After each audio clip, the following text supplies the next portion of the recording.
Alors en ce qui concerne le petit théâtre, comme j'appelle ça, bah, je trouve qu'on est particulièrement gâté en ce moment. Greta Thunberg est venue faire son show à l'ONU devant un parterre de politiques plus ou moins ébahis, conquis, enfin bref, chacun a joué son rôle comme d'habitude pour faire croire que effectivement le pouvoir étant entre les mains de la jeunesse avertie et éveillée, eh bien les choses allaient changer. Alors et d'une, comme si déjà cette histoire climatique, parce qu'on aime bien confondre en fait pollution et climat. Alors évidemment, on est tous d'accord pour dire que l'homme et l'humain en général, on est des sacrés fouteurs de pollution. On le voit encore dernièrement avec l'incendie à Rouen de cette usine là qui va polluer toute la région. Mais bon, rassurez-vous, ça va faire comme Tchernobyl. Les fumées noires ne sont pas des fumées noires. Arrêtez d'être complotistes. De toute façon, ça va faire le tour de vos petites alvéoles pulmonaires et vous n'aurez aucun souci, évidemment. Voilà, comme à l'époque de la glorieuse époque de Tchernobyl où le fameux nuage radioactif était passé à côté des frontières. Eh bien, une des spécificités françaises, c'est évidemment d'être complètement étanche à ce genre de problème. Donc, rassurez-vous, mangez les légumes du jardin, continuez à faire votre jogging dehors, braves gens sur les bords de Seine, il n'y aura aucun souci. Donc, bref, les problèmes climatiques, les fameux problèmes climatiques qui sont encore, à mon sens, une bonne couillonnade de plus pour pouvoir, d'une part, taxer le gugus occidental de base qui croit à toutes ces foutaises, et puis d'autre part asseoir encore une fois le pouvoir de nos politiciens professionnels qui se trouvent là, un cheval de bataille. Rassurez-vous, hein, ne vous inquiétez surtout pas par rapport à ça. Si Greta a été invitée à l'ONU à parler, c'est que ça sert bien les intérêts de tout le monde, sinon elle ne pourrait pas ouvrir sa bouche autrement que sur Internet, hein, on est bien d'accord. Donc toute cette grande mascarade habituelle, comme d'habitude. Alors en France en ce moment, on a Chirac qui est décédé.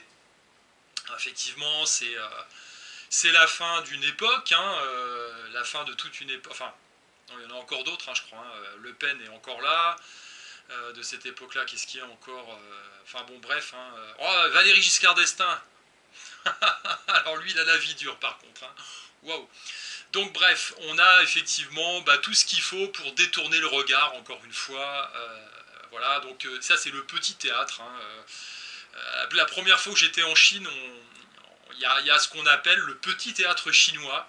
J'avais été étonné d'entendre parler de ça. Alors, le petit théâtre chinois, j'ai assisté à ça plusieurs fois dans la rue. C'est effectivement il se passe un truc, les gens se mettent autour et puis chacun donne son avis. Ça commence à partir dans tous les sens. Les esprits s'échauffent. On se dit mais ça va finir à la machette. Ils vont se taper dessus. On va avoir des scènes de kung-fu dignes des plus grands films des années 70 de Hong Kong. Et puis non, d'un seul coup, ça se tasse, tout le monde part comme si de rien s'était passé. Vous savez quoi J'ai récupéré cette expression propre à la Chine pour l'adapter à notre pays, la France, parce que c'est exactement la même chose. C'est le petit théâtre français. On retrouve ça à chaque événement ou pseudo-événement. Vous voyez ça pendant les élections importantes, les élections présidentielles par exemple. Les dernières, on a bien vu.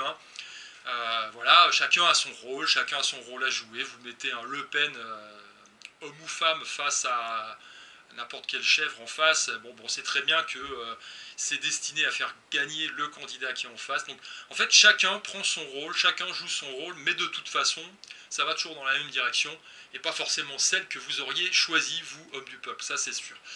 Donc, on a ce petit théâtre actuellement. Alors, effectivement, la mort de Chirac, c'est bien commode aussi parce que du coup, on parle pas trop. On parle pas trop de cette catastrophe là, parce que les hydrocarbures, il pleut des hydrocarbures maintenant du côté de Rouen, donc c'est pas très réjouissant. Voilà, le préfet a dit qu'il n'y avait aucun souci, c'est pas c'est toxique mais un petit peu, pas plus. Bon, bref. Ouais, j'ai envie de dire, oui, c'est comme avec le nuage de Tchernobyl, c'est pas trop toxique. Rassurez-vous, il n'y a aucun souci. Donc voilà, moi ça me fait un petit peu sourire de loin. Il vaut mieux en sourire parce que moi ce que j'observe toujours c'est que les gens continuent à se passionner pour ces choses-là. Vous avez des gens qui vont dire ouais, Greta elle est fantastique, les jeunes se préoccupent du climat, etc. Je pense qu'à un moment il faut grandir un peu. On est dans un tel niveau de manipulation que Waouh, c'en est catastrophique. Alors j'ai envie de vous dire, vous pouvez rien y faire à votre niveau. C'est des choses qui se décident dans d'autres sphères. Concernant le climat, il faut savoir que la Terre, j'en avais parlé dans une vidéo, on va arrêter avec ça, la Terre elle n'a pas besoin d'être sauvée. Quand on voit l'état de l'humain actuellement, même dans les pays occidentaux, en termes de QI qui baisse, c'est plutôt l'humain qui devrait être sauvé. La Terre, elle se prend en charge toute seule, rassurez-vous, et le jour où elle aura plus envie de nous supporter, eh bien, elle mettra en place un processus naturel, comme ça c'est déjà produit, et puis elle va, comme un chien qui s'ébroue, secouer ses puces, et puis nous, bah, on disparaîtra. Hein, je veux dire, une bonne grosse éruption volcanique, et puis en quelques siècles, on verra plus la trace du tout de notre passage sur cette merveilleuse planète bleue. Donc arrêtez de vous inquiéter pour ça. Inquiétez-vous plutôt des manipulations qui sont mises en place par par des parasites professionnels qui sont juste là pour asseoir leurs intérêts personnels en termes de pouvoir et en termes d'argent, très clairement. Et quand vous rentrez dans ce schéma-là, bah, vous faites leur jeu, vous leur facilitez la tâche, tout simplement. Donc, effectivement, oui, l'humain pollue, c'est clair. Maintenant, est-ce qu'on a une incidence sur le climat? C'est pas prouvé. Est-ce que ça se réchauffe? Est-ce que ça change? Oui, c'est en train de changer, comme dans d'autres périodes qu'on a connues sur Terre, c'est en train de changer très clairement. Mais est-ce que ça va vers un réchauffement ou vers un refroidissement? On n'en sait absolument rien. Et figurez-vous que c'est une nuance de taille, très clairement, parce que ça ne va pas donner la même chose en termes de conséquences. On sait très bien qu'il y a une forme de corrélation entre la croissance et le développement des civilisations en période de réchauffement, et qu'en période de refroidissement, ça a plutôt tendance à se contracter. Donc dites-vous que ça ne donne pas la même chose. Puis après, il y a les migrations qui sont engendrées par ce genre de phénomène. Donc ça crée un tas de bouleversements. Hein. Donc plutôt que de s'intéresser à ce théâtre d'ombre de gens qui font du bruit très clairement, et ça ne mène jamais à rien, hein. C'est comme quand vous votez pour un personnage à gauche ou à droite, quand vous dézoomez au maximum et que vous observez la politique qui est menée sur plusieurs dizaines d'années, vous vous rendez compte que ça va toujours dans une direction qui est bien établie, quelles que soient les personnes pour lesquelles vous votez. Donc j'ai envie de dire encore une fois, arrêtons de se concentrer sur le bruit de fond, parce que de toute façon, celui-là est destiné à vous endormir pour vous masquer les enjeux les plus importants. D'accord. Un petit peu comme, bon, je ne vais pas dire que Chirac est décédé exprès pour masquer cet événement à Rouen, on est d'accord, mais personne n'empêche effectivement les journalistes de se concentrer sur l'un ou l'autre événement, ou de donner une part plus ou moins importante à l'un ou l'autre événement. Et là, effectivement, bon, en ce moment, ça permet de pas mal occulter la grosse fumée noire, on va dire. Hein. Alors moi, je vais vous parler aujourd'hui d'un truc plus important à mon sens, parce que on est en capacité de le maîtriser soi-même, c'est l'eau, tout simplement. Et je voulais vous faire un retour sur un accessoire que j'utilise depuis maintenant 1 an et demi. C'est tout simplement un appareil qui permet de filtrer l'eau. Voilà, c'est un système de filtration à base de gravité, tout simplement. Hein. Donc je vais vous montrer ça.